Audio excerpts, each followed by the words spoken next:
જમ્મુ કાશ્મીરના પહેલગામમાં થયેલા આતંકી હુમલામાં વિરોધમાં ઉના સમસ્ત મુસ્લિમ સમાજે આપ્યું ઉના પ્રાંતને આવેદન।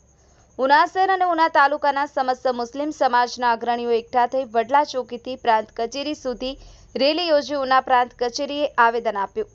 પહેલગામમાં આતંકી હુમલામાં શહીદ થયેલ લોકોને ઉનાના મુસ્લિમ સમાજના લોકોએ શ્રદ્ધાંજલિ આપી। આ સાથે દેશના વડાપ્રધાન અને ગૃહમંત્રી દ્વારા આતંકીઓ સામે કડક કાર્યવાહી કરવાની માંગ કરી। વોઇસ ઓફ ગીર ન્યૂઝ સાથે ઇરફાન લીલાણી, ગીર સોમનાથ।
નો પરિચય।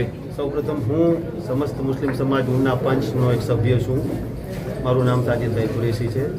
સૌપ્રથમ તો આજે 22 તારીખે પહેલગામ કાશ્મીરમાં આતંકવાદી હુમલો કરી અને જે નિર્દોષ નાગરિકોની હત્યા કરવામાં આવેલી છે, સમસ્ત મુસ્લિમ સમાજ ઉના તેમજ મુસ્લિમ સમાજ ઉના તાલુકા તરફથી અમે આ ઘટનાની વખોડીએ છીએ। આ ઘટના બહુ નિંદનીય છે અને ઇસ્લામમાં एक तो हमारो मैसेज ये है कि इस्लाम में अगर एक निर्दोष की हत्या करवामां आवे तो ये पूरे इंसानियत की हत्या है।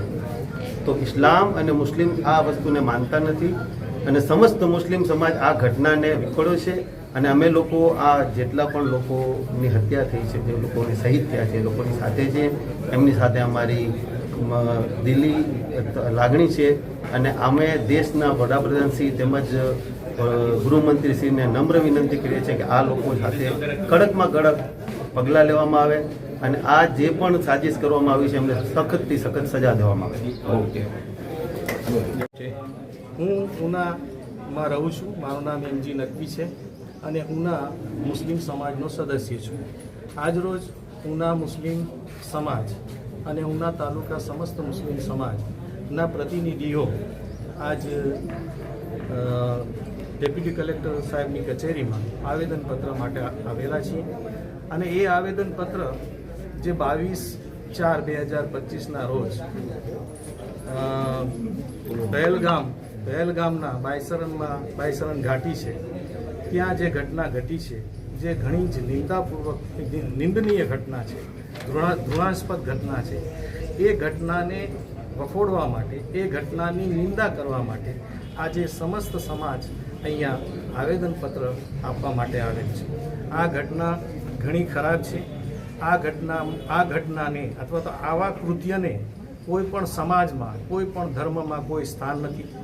જે લોકોએ આમાં જીવ ગુમાવ્યા છે, નિર્દોષ લોકોએ, એ નિર્દોષ લોકોની સાથે છીએ।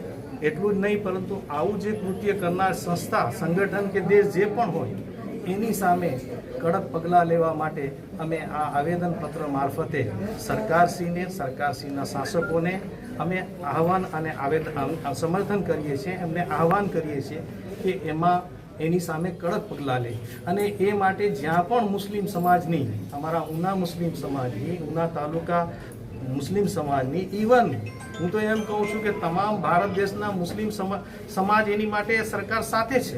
સરકાર એને કોઈ આદેશ આપે મુસ્લિમોને તો એની માટે એ આદેશોનું પાલન કરવા પણ તૈયાર છે।